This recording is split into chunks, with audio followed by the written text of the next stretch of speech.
Mga katutubong Aita na diehard supporters ni dating Pangulong Rodrigo Duterte bumaba pa mula sa kabundukan ng Zambales para lang makadalo sa rally ng PDP laban sa pangunguna ni Pastor Apollo C. Quiboloy. Si Franco Baranda sa report.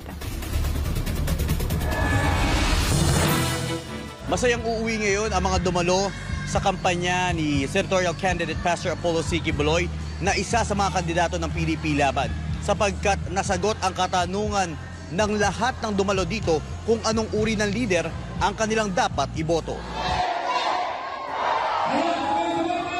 All-out support ang ipinakita ng mga katutubong Aita mula sa kabundukan ng San Pablo Castillejo, Zambales sa isinagawang rally ni Pastor Apollo C. Quiboloy. Ayon sa kanila, kinikilala nila si Pastor Quiboloy bilang isang leader na may paninindigan tulad ng kanilang hinahangaan na si dating Pangulong Rodrigo Roa Duterte. Nakikita umano nila sa butihing pastor ang isang leader na may malinaw na direksyon sa pamamahala katulad ng pamumuno ni Duterte. At dumalo kami po lahat ng katutubo sa Tanaynayan po, San Pablo para po marinig yung mga hadikain po kung ano po yung patakaran ng ano po, sana po suportahan natin si Pastor Apollo para po yung maging maayos po ang ating Pilipinas po na magkaroon po ng kaayusan kasi po alam ko po na line up po siya ni Tatay Duterte kaya kung ano po yung batas ni Tatay Duterte ganun din po yung sa lahat ng line up niya po. Hindi lamang ang mga katutubong Aita ang nakiisa sa rally, maging ang Muslim community ay dumalo rin para ipahayag ang kanilang mga hinaing tungkol sa kasalukuyang administrasyon.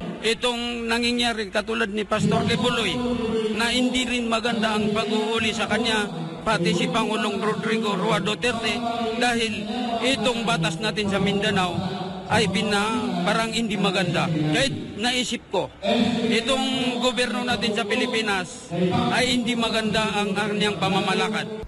Dagdag pa ni Samanoding, hindi niya nauunawaan kung anong uri ng pamamahala mayroon ang Pilipinas ngayon. Malaki umano ang pagkakaiba ng liderato ni Duterte kumpara sa kasalukuyang administrasyon ni Pangulong Ferdinand Marcos Jr. Bukod kina Samuding at Chelsea, maraming iba pang Pilipino ang hindi na makapagtimpi sa kanilang mga hinaing laban sa gobyerno. Ginamit nila ang rally bilang pagkakataon para ipahayag ang kanilang saloobin. Samantala sa Zambales pa lamang ay libo-libo ang dumalo sa pagtitipon, kasabay ng isinagawang pagpupulong ng Ayusin Natin ang Pilipinas Nationwide Campaign Rally kung saan kasama ang mga kandidato ng PDP laban. Sa loob lamang ng isang araw may kabuang 27 malawakang rally ang isinagawa sa Pilipinas. Isang record-breaking featuring para kay Pastor Apollo C. Quiboloy, ang kauna-unahang senatorial candidate